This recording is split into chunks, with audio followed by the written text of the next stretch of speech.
पाकिस्तान में देखो आप, एक जमाने के फास्ट बॉलर रहे इमरान खान की कुर्सी चली गई। मैंने कहा समय सबका हिसाब लेगा, कुर्सी एक दिन सबकी जानी है, भले ही वो कितनी भी तेज फेंकता हो।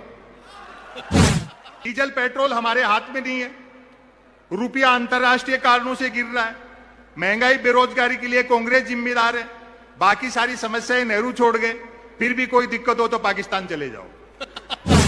मणिपुर जल रहा है और संसद में बात ईस्ट इंडिया कंपनी की हो रही है। प्रजा काम की बात पूछती, राजा मन की बात करने लगता। राजा को यह एहसास जरूर था कि तमाशेबाजी की अपनी खूबी है तो खामी भी है। खूबी यह है कि तमाशा दिखाने से प्रजा मूल मुद्दा भूल जाती है, और खामी यह है कि हर बार नया दिखाना पड़ता है। वाह वाह वाह वाह वाह। ऐसा कोई तमाशा नहीं है जो मोदी जी ने रिपीट किया हो। अभी तेज नारायण बेचैन कह रहे थे, बोले यार ऐसा कौन सा तमाशा बाकी रह गया जो उन्होंने नहीं किया। मैंने कहा सिर्फ एक बचा है, ऐसे जूते नहीं पहने जिनमें लाइट जलती और वो चू चू बोलते हो।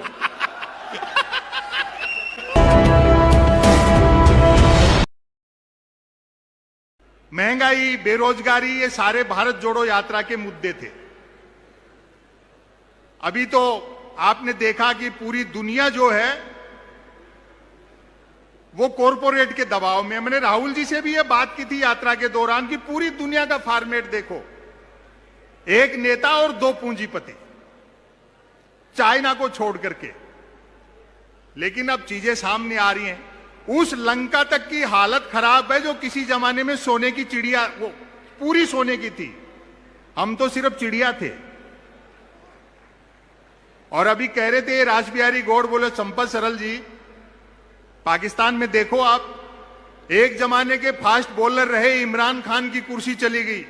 मैंने कहा समय सबका हिसाब लेगा, कुर्सी एक दिन सबकी जानी है, भले ही वो कितनी भी तेज फेंकता हो।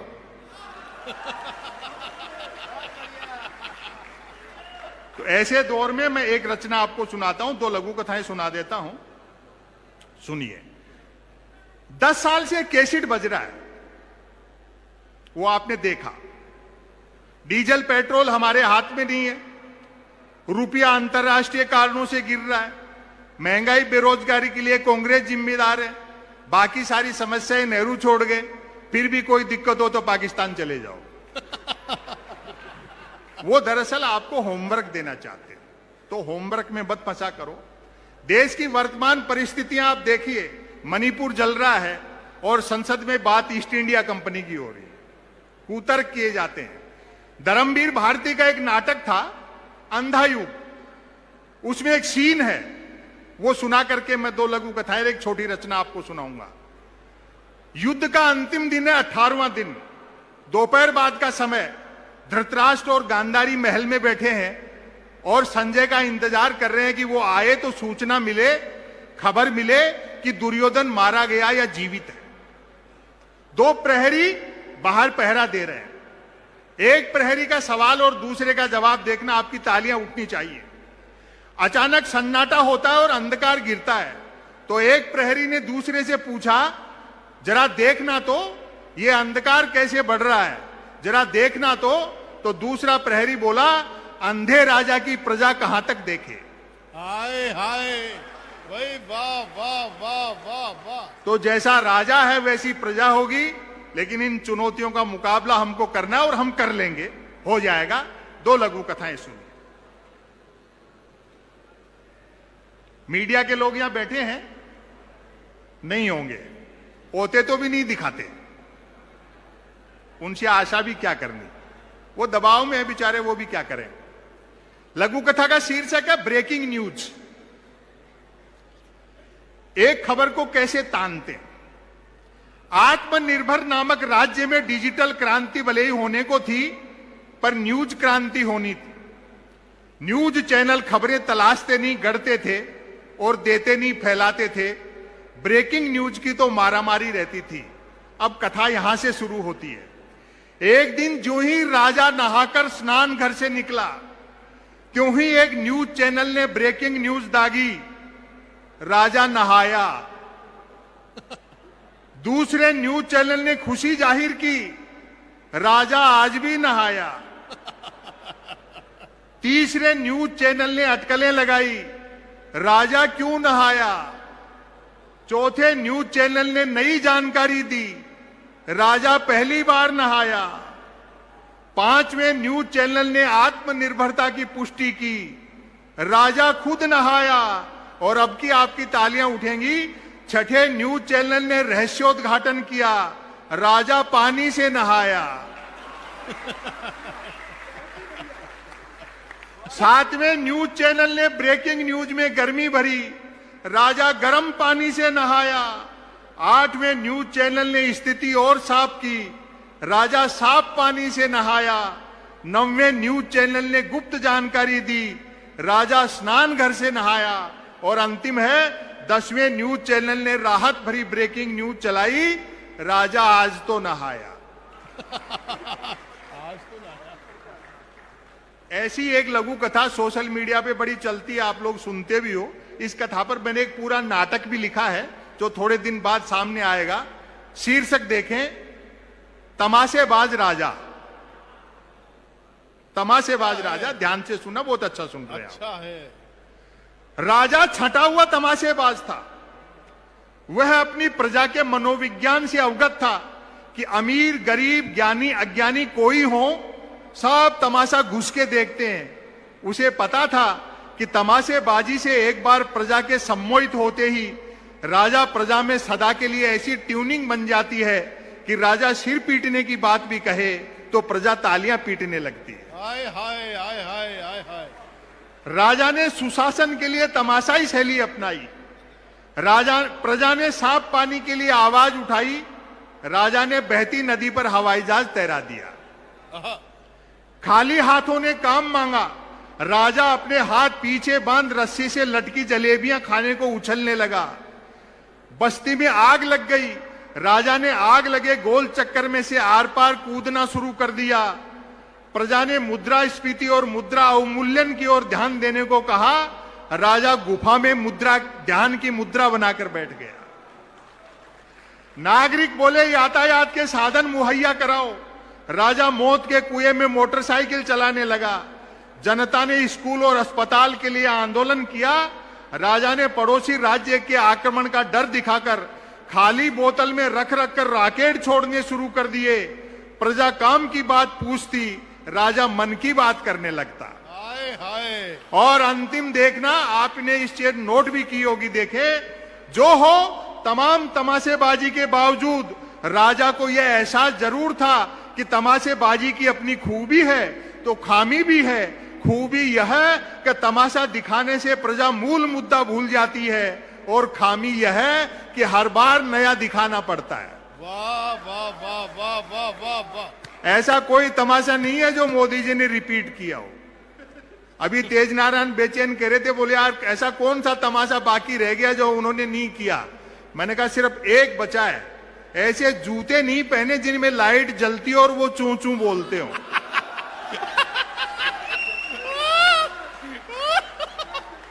बाकी सब कुछ कर चुके, लेकिन अब थकान चेहरे पे दिखने लगी है। गांधी के ऊपर आप लोगों ने स्पीच सुना। गांधी ने इस देश को निर्भीक बनाया। जैसे राहुल गांधी जी कहते हैं, डरो मत।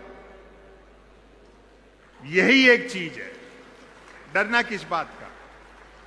दो चीजें साहब, यह सिर्फ राजनीतिक समस्या नहीं है, आपको अर्थव्यवस्था समझनी होगी। दो चीजें, बाजार और बाजारवाद, दोनों में अंतर बताता हूं जिसको सिर्फ गांधी समझते थे।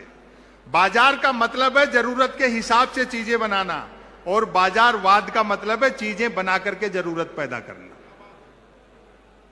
तो जो गैर जरूरी खरीदारी है वो बंद कर दो, तो अपने आप इन पूंजीपतियों की हवा टाइट हो जाएगी और सब चीजें धीरे धीरे ठीक होना शुरू हो जाएंगी। गांधी की यही फिलॉसफी है। एक रचना मैं आपको सुना देता हूं, समय की अपनी सीमाएं हैं, बाकी लगूंगा। राष्ट्रवाद और देशभक्ति में अंतर होता है साहब, आप लोग समझते नहीं हो। राष्ट्रवाद और देशभक्ति का अंतर बताता हूं। देशभक्ति भीतर से पैदा होती है, राष्ट्रवाद ऊपर से थोपा जाता है। इस बात को भली प्रकार समझना चाहिए। जो राष्ट्रवाद की बातें करते हैं उनको देशभक्ति समझाओ। हालांकि धीरे धीरे चीजें अपने आप खुद ही समझ जाएंगे। बेरोजगारी है, महंगाई है, अकल तो उनको भी आनी है। कब तक सारी चीजें चलेंगी। एक रचना मैं आपको सुनाता हूं, शीर्षक सुनकर के आप ताली बजा देंगे। अभी प्यार मोहब्बत की भी बातें की, आप नौजवान हो, उम्र का प्रभाव होता है, किस रास्ते पर जाना है और आपके हथियार कैसे होने चाहिए, आपके साधन कैसे होने चाहिए साध्य तक पहुंचने के लिए, वो सब चीजें भी एक बारीक पतरी डोरी पर चलने वाली उम्र है ये। एक जमाना था जब मैं भी प्यार प्रेम की कविताएं लिखता था, जब तक अक्ल दाढ़ नहीं निकली थी। उबासी के बहाने भी किसी लड़की के दांत दिख जाते तो मैं 5-7 गजलें लिख मारता था, भले ही वो उबासी मुझको देख करके ले रही होती थी। और एक निवेदन कर दूं, बहनें यहां बैठी हैं, प्रकृति के, कुदरत के, सृष्टि के नियम बदल सकते हैं, औरत के प्रति पुरुष की मानसिकता नहीं बदल सकती। बात अच्छी लगे तो समर्थन करना, मर्द की फितरत होती है। अर्थी के रास्ते में भी औरत मिल जाए तो 80 साल का मुर्दा भी वाइब्रेशन मोड पर आ जाता है। लेकिन इतना भी तय है कि शादी होते ही प्यार का बुखार उतर जाता है। जैसे ही ब्याह की कुनैन खाई, प्यार का मलेरिया गायब।